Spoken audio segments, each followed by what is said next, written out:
तारीख़ इंसानी के हर मुआशरे में तहजीब और तमद्दुन की अपनी अपनी तरजीहात रहीं, ताहम हर मुआशरे में अखलाकियात की बुनियाद तकरीबन एक दूसरे से मिलती जुलती नजर आती हैं। मर्द और औरत की बुनियादी सिनफी तकसीम पर मुश्तमिल दुनिया में औरत को रोज़े अव्वल से कुछ ज्यादा मसाइल का सामना रहा। बरसगीर पाक व हिंद का मुगलिया दौर जहाँ अपनी तहजीब और तमद्दुन के लिहाज से दुनिया भर में मशहूर रहा, वहीं पर इस दौर में बाज़ार हुस्न, रक्स और मौसीकी की तरवीज भी नुमाया रही।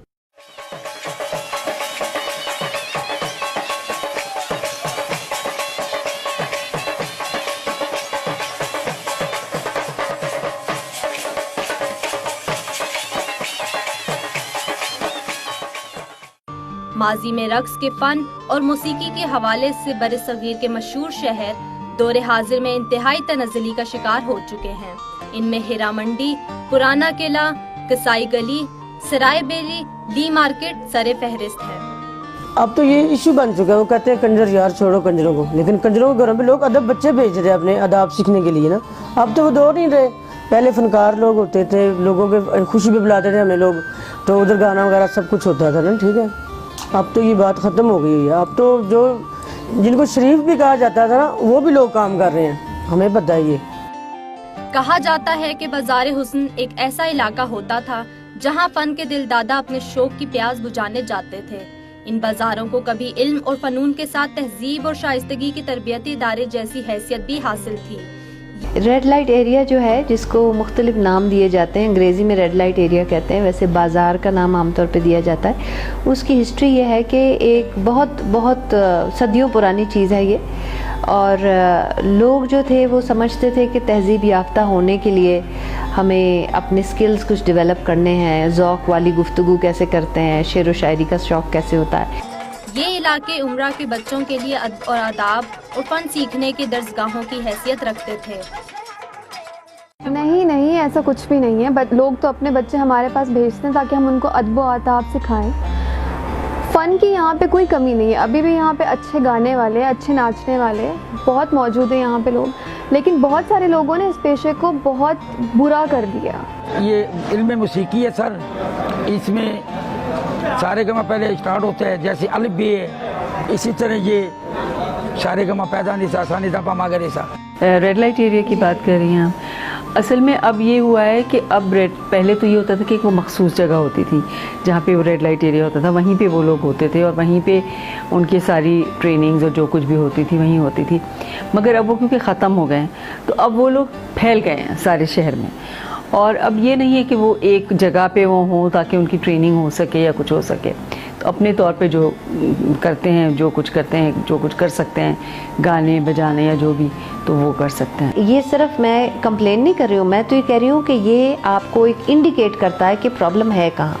प्रॉब्लम हमारी सोच का है, जहाँ हम समझते हैं कि हाँ ये काम तो हो जाए, ठीक है, जो गाहक आया बड़ी उसकी शाबाशी है और बड़े उसके स्टैचर है, और जो खातून है उसको पहले आपने इस्तेमाल कर लिया, उसके बाद आपने उसको स्टिग्मा लगा दिया, उसके बाद आपने उसको गाली बना दी, तो अल्लाह अल्लाह और खैर सल्ला। फनकदा फनकार से होता है और फनकार से फनकदा। फनकदा बदनाम हुआ तो फनकार भी। वो ना सिर्फ सोसाइटी के लिए बहुत अकेले, खाली अगर उस तरह के ब्रॉथल्स आप देखें ना, तो सोसाइटी के लिए वो बेहतर रहे, ना ही वो उन औरतों के लिए बेहतर है, क्योंकि वो बहुत अब्यूसिव थे। वो उनके लिए बड़े खौफनाक थे, जो क्योंकि उनको चलाता पिम्प था, जबकि ट्रेडिशनल कोठे को एक औरत चलाती थी, नायिका जो होती थी, वो उनका बच्चों की तरह ख्याल भी करती थी। सो अगर आप ह्यूमन राइट्स के हवाले से भी देखें तो वो ब्रॉथल्स जो हैं वो बड़े खौफनाक होते हैं। अफसोसनाक बात ये है कि अफसोस ही होता है कि जहाँ पे एक कल्चर था, एक क्लासिकल म्यूज़िक की ट्रेनिंग होती थी, मैं उस हवाले से सोच रहा हूँ। म्यूजिशियंस डेवलप होते, ड्रामास होते थे, पोइट्रीज होती थी, और वो सारी ख़त्म होती जा रही है। तो हम इसको ज़रूरी नहीं इसको प्रोस्टिट्यूशन एंगल से ही देखा जाए। मेरा ख्याल में अगर एक ऐसा अदारा बना दिया जाए कल्चरल के हवाले से, जो जाके इनका रोज़गार भी चलता रहे और इसको दूसरा पहलू भी दे दिया जाए। पहले फनकार होते थे, अब कोई फनकारी वाली बात रही ही नहीं है। अब तो ऐसे ही है कि आप समझ रहे हो, अलग से लोग इसको तरीके से इस्तेमाल कर रहे हैं, इस नाम को, फनकारों को अलग तरीके से इस्तेमाल कर रहे हैं। कोई लड़कियां दे रहा है, कोई ले रहा है, पता नहीं इस्तफार क्या क्या हो रहा है। लाहौर के इसी हिस्से में, आला हिस्से में आपको यही पेशावर औरतें मिल जाएंगी, लेकिन एक तो फिर अंग्रेज़ी बोलती हुई, जीन्स पहनी, मोबाइल है, गाड़ी है, तो यहाँ कौन आएगा फिर?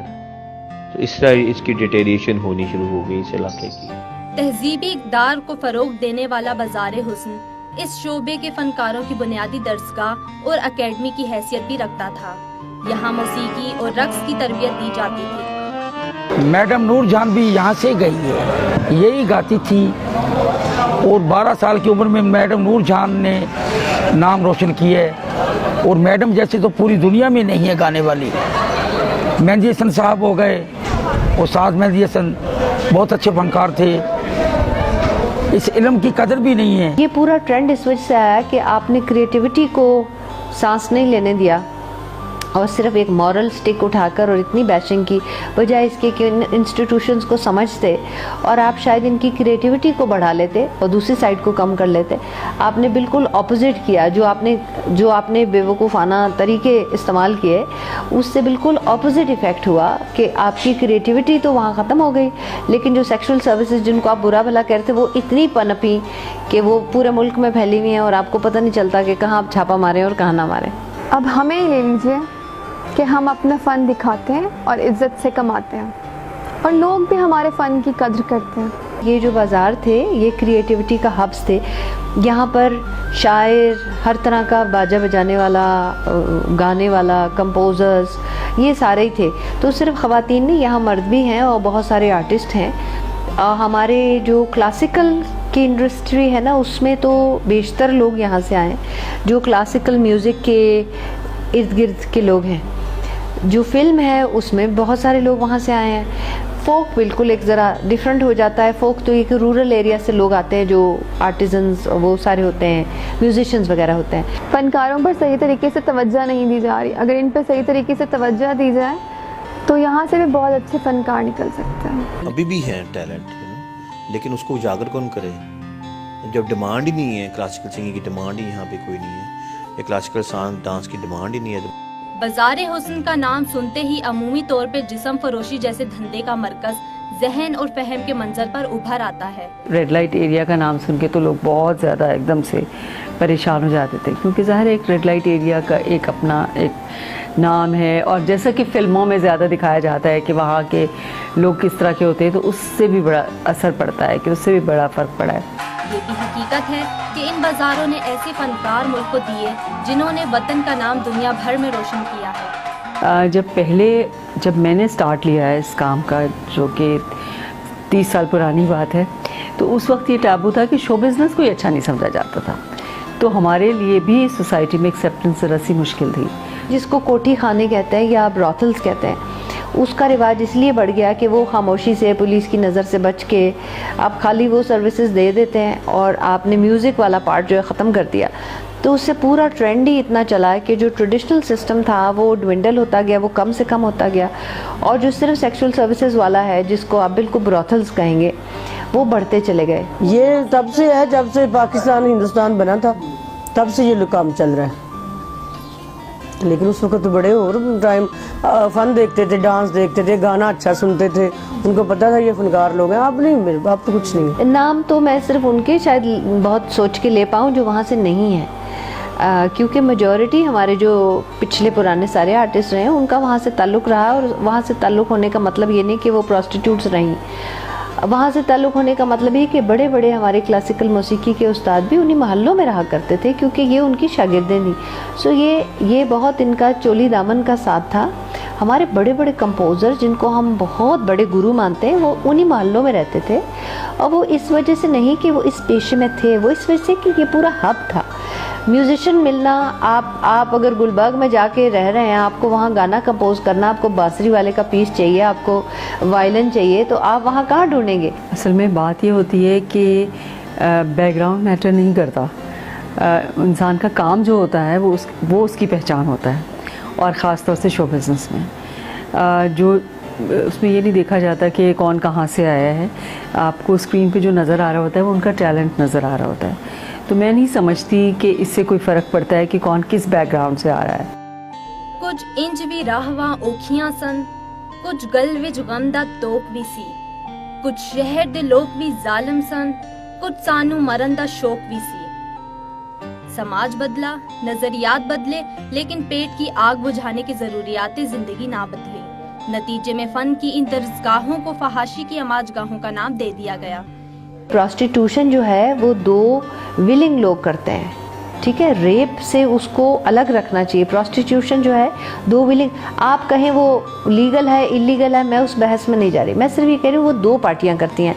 तो एक पार्टी को क्यों बैश किया जाता है, एक पार्टी के रहने वाली जगह को क्यों रेड लाइट का लेबल लगाया जाता है, एक पार्टी को आप गाली क्यों बना देते हैं, दूसरी पार्टी कहाँ गई? मैंने बताया ना कि एक हमारे यहाँ टैबू है कि समझा जाता है कि जो वहाँ से लोग आएंगे वो कुछ कैरेक्टर सही नहीं होगा उनका, शायद उनके कैरेक्टर की वजह से लोगों को प्रॉब्लम होती है। मगर मुझे नहीं लगता कि ऐसी कोई बात है कि माशरे में उनकी एक्सेप्टेंस नहीं है या हमारे जो व्यूअर्स हैं उनको बुरा समझते हैं। मैं खुद बहुत सारी ऐसी लड़कियों को जानती हूँ जो शोबिज़ में हैं और वो इस तरह के बैकग्राउंड से आई हुई हैं, मगर उनको कोई ऐसी प्रॉब्लम फेस करनी नहीं पड़ती क्योंकि वो पढ़ी लिखी हैं और वो सबके साथ उसी तरह होती हैं जैसे और लोग होते हैं, तो फ़र्क महसूस नहीं होता उनका। एक ऐसा बाजार जहां फन की कदर इंसानी हवस के हाथों दम तोड़ती चली गई। बड़े बड़े उस्ताद भी यहीं रहते थे, फिर वो धीरे धीरे मूव हुए क्योंकि इस पे इतना कलंक लगने लगा, तो वो धीरे धीरे मूव हुए, वरना तो इसमें कोई बुरा नहीं समझा जाता था पहले, और सब क्रिएटिव लोग वहीं से आए। आर्टिस्ट जो इधर से जाता है ना, वो कमाने जाता है रोजी अपनी, रोज़ के लिए हर बंदा ही जाता है, ठीक है, लेकिन वो पूरे दिनों के आर्टिस्ट होते हैं। ऐसा भी होता है कि हम लोग गए हुए हैं, उधर लड़कियाँ आई, उन्होंने यूँ ड्रेसिंग की हुई है, अच्छी बुरी ड्रेसिंग की हुई है, तो हमारे लोग सलवारें कमीज़ पहन के वेट कर रहे हैं यार ये इधर से इजी होंगे तो शायद हमारा भी सुन लें कुछ। अब तो आर्टिस्ट की ये वैल्यू इन्होंने कर दी है। लेकिन मसला ये है कि वो पैसों की खातिर और हालात की खातिर मजबूर होकर इन कामों की तरफ आती हैं। अब ये नहीं है कि एक मखसूस जगह है कि सिर्फ जहाँ पे प्रोस्टिट्यूशन हो रही है, ये चीज़ कहीं भी हो सकती है और अब तो बहुत कॉमन हो गई है ये चीज़। हाँ, मगर ये कि लोग इतना उसको नहीं कहते क्योंकि इतना पता नहीं चलता, छुप छुपा के हो रहा होता है वो काम, मगर अब सिर्फ रेड लाइट एरिया तक मखसूस नहीं है ये चीज़। पहले तो यहाँ पे बहुत सारे कमरे लगा करते थे, लेकिन अब वहाँ पे बर्तनों की दुकानें हैं, बस गिने चुने कोई 3-4 कमरे होंगे। आर्टिस्ट तो कहीं से भी आ सकते हैं। रेड लाइट एरिया में काम करने वाली खवातीन हालात से मजबूर होके, और जिनको कोई काम वगैरह नहीं मिलता वो मजबूर होके इन कामों की तरफ आती हैं। दूसरी पार्टी जहाँ रहती है उसका भी कोई नाम होना चाहिए ना, तो हम रेड लाइट एरिया के ऊपर क्यों फोकस करें, उसका कोई नाम होना चाहिए जहाँ ग्राहक रहते हैं, ठीक है, उस पर भी 2-4 गालियाँ उस पर भी होनी चाहिए अगर इन पे गालियाँ हैं तो। बुझी आग की राख में दबी चिंगारियों और मध्यम से धुएं उड़ाते ये बाजार अब सिर्फ वो खंडरात हैं जो बताते हैं कि यहाँ की इमारत कभी अजीम भी थी। रेड लाइट एरियाज का पॉजिटिव इमेज तो मुझे नहीं मालूम कि अगर हम पूरे के पूरे कलंक को हटा रहे हैं, ये तो एक बहुत गहरा सवाल है। हमें तो अपनी पूरी पेट्रियार्की का इमेज चेंज करना है, मेरे हिसाब से तो हमें सोसाइटी का इमेज चेंज करना। मेरा नहीं ख्याल प्रॉब्लम रेड लाइट एरिया में। अब इस फील्ड की एक्सेप्टेंस हो गई है और मुझे लगता है कि आहिस्ता आहिस्ता इस चीज़ की भी रेड लाइट एरिया से भी आने वाले लोगों की एक्सेप्टेंस हो जाएगी, क्योंकि वहाँ की लड़कियाँ भी अब कॉलेजेस में पढ़ रही हैं। मुझे मालूम है कि बहुत से कॉलेजेस में वहाँ की लड़कियाँ पढ़ती हैं, पढ़ लिख कर वो इस फील्ड में आ रही हैं। ये बात नहीं होती है कि 2 पार्टियों में से एक पार्टी जहाँ रहती है आप उस पर तोहमतें लगाई जाएं, एक पार्टी जहाँ रहती है उसको गाली बनाई जाए, और दूसरी पार्टी जो है वो पगड़ियाँ पहन के तो बड़े बड़े पावर हाउसेज में बैठी हो। Very soft corner for this people, और इनकी इज़्ज़त की जाए, इनको और इनका ख्याल रखा जाए हर हवाले से।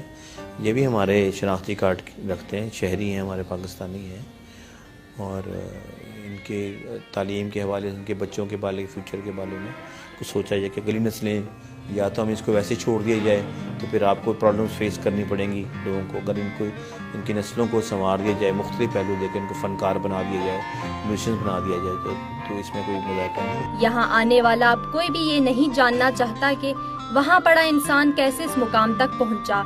ये भी कोई नहीं सोचना चाहता कि इस दलदल में दबे फन को कैसे निकालकर इसके दरिख्शिंदा माजी को उजागर किया जाए।